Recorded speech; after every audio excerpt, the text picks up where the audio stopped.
Thank you very much, Mr Deputy Speaker. I move that the motion relating to agriculture, forestry and fishing sectors in the terms of which it appears in the notice paper.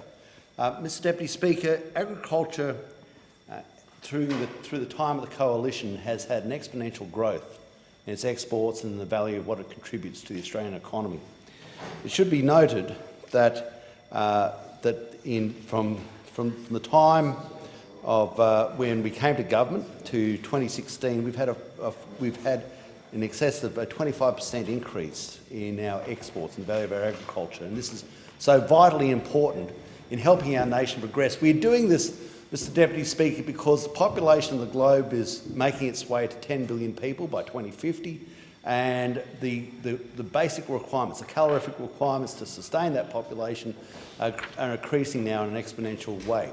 We're also noting that the benefits that have happened in the past from such things as the Green Revolution have now been absorbed by a vastly bigger population than we had in the 1940s. Australia is playing its part and has to play its part, and we've had a goal of doubling our agricultural, the value of our agriculture, not only for the benefit of our nation, but also for the benefit of the world. We're also seeing that the benefit now resting in places where there's been a struggle in the past. In the wool industry now, we've had a vast turnaround in the prospects of the wool industry. I note how every sector is now in the East Coast, so many sectors are dealing with a drought, but when you have wool prices basically at a boom, we had lamb prices recently cracked $300 for a lamb. I remember when selling lambs, we were really happy if we got $40. $40 doing extremely well. Well, now we have lambs that sell for $300.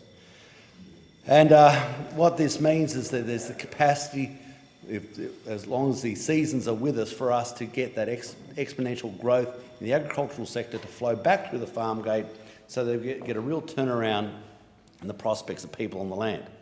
To do that, however, Mr Speaker, we have to get them through this drought. We have to manage this drought, and we have to make sure that these family farms stay on the land, that they are not, basically the weather is not the reason that they go broke. We must make sure that they're there, because it will rain, Mr Deputy Speaker. We've seen cattle prices since the term of the coalition government had a massive turnaround. We've seen basically in every sector, in the protein sector, in the fat sector, which is the dairy industry, in the fibre sector, such as the wool industry, we've seen massive turnarounds.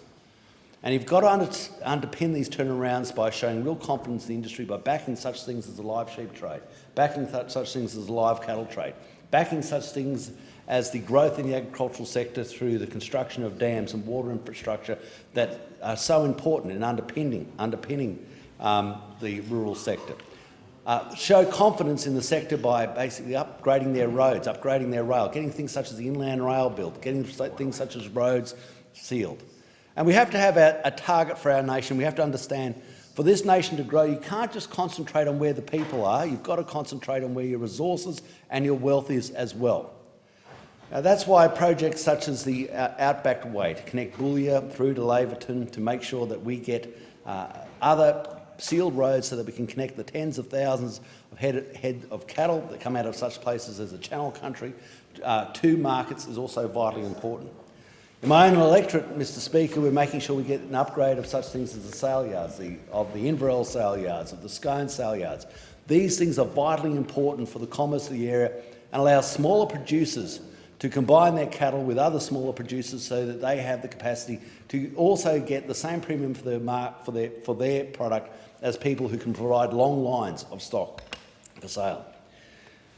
The agricultural industry does have some threats, though, and the threats, though, would be a government that doesn't have the same passion, the same desire to make sure they stand behind the live sheep trade, stand behind the live cattle trade, build the dams, build the inland rail, to make sure that they keep developing those markets that we develop, such as with our free trade deals to Korea, to China, to Japan. These have been so vitally important. Making sure that we're adroit and adept in keeping the markets in the Middle East, into Saudi Arabia, into Jordan, into Egypt. Make sure we keep these markets open as well. And I know that the member for Hinkler, as a former Assistant Trade Minister, is fully aware of how vitally important it is that we stand behind our agricultural production, from the sugar industry to the wool industry, to the lamb industry, to the beef industry, not just for the benefit of those people on the land, but for the benefit of our nation. The question is that the motion be agreed to.